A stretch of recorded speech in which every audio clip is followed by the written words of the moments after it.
Assalamualaikum warahmatullahi wabarakatuh.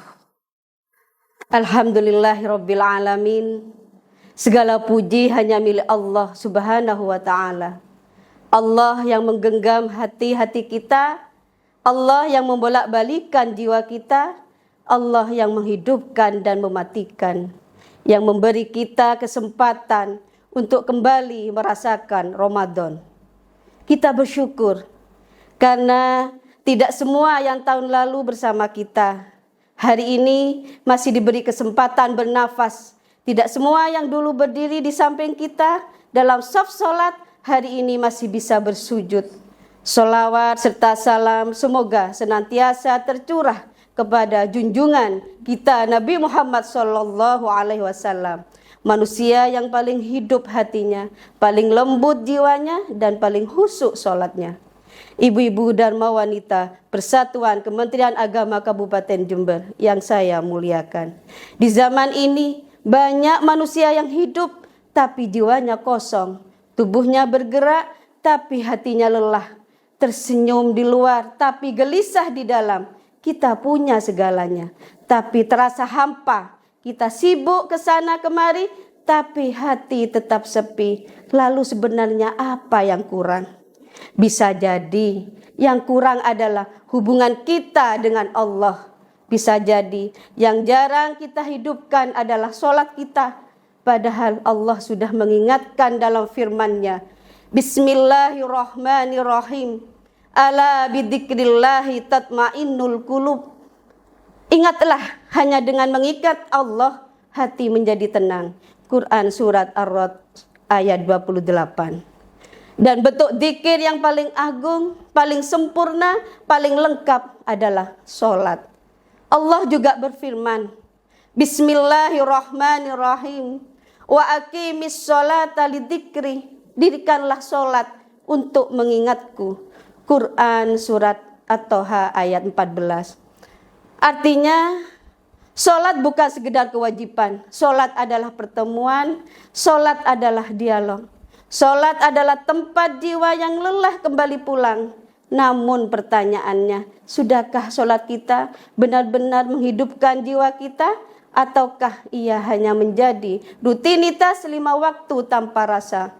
Allah menegaskan dalam Al-Quran, Bismillahirrahmanirrahim. Innas sholata tanha anil fahsya'i wal munkar. Sesungguhnya sholat itu mencegah dari perbuatan keji dan mungkar. Quran surat Al-Ankabut ayat 45. Jika sholat kita benar, ia akan menjaga kita. Jika sholat kita hidup, ia akan mengubah kita. Jika sholat kita khusyuk, ia akan melembutkan hati kita. Namun jika setelah sholat kita masih mudah berdusta, mudah menyakiti, mudah bermaksiat, mungkin bukan sholatnya yang salah, mungkin hati kita belum benar-benar hadir di dalamnya. Allah menyebutkan ciri orang-orang yang beruntung. Bismillahirrahmanirrahim. Qad aflahal mu'minun alladzina hum fi sholatihim khashi'un. Sungguh beruntung orang-orang yang beriman, yaitu mereka yang khusyuk dalam sholatnya. Quran surat Al-Mu'minun ayat 1 dan 2. Khusyuk bukan berarti tanpa gangguan. Khusyuk adalah kesadaran bahwa kita sedang berdiri di hadapan Allah. Bayangkan saat kita bertakbir, kita sedang melepaskan dunia dari genggaman hati. Saat kita rukuk, kita sedang meruntuhkan kesombongan diri. Saat kita sujud, kita sedang meletakkan ego kita di tanah. Dan Rasulullah SAW bersabda, keadaan paling dekat seorang hamba dengan Rabbinya adalah ketika ia sedang sujud, maka perbanyaklah doa. Sujud adalah posisi paling rendah, tetapi justru disitulah posisi paling dekat dengan Allah. Betapa sering kita sujud, tapi hati tidak ikut tunduk. Betapa sering kita sholat, tapi jiwa tetap kosong. Padahal Allah telah memberi solusi dan mintalah pertolongan dengan sabar dan sholat. Quran surat Al-Baqarah ayat 45. Sholat bukan beban, sholat adalah obat. Sholat bukan kewajiban yang memberatkan, sholat adalah cahaya bagi hati yang gelap. Ramadan adalah momentum menghidupkan kembali sholat kita.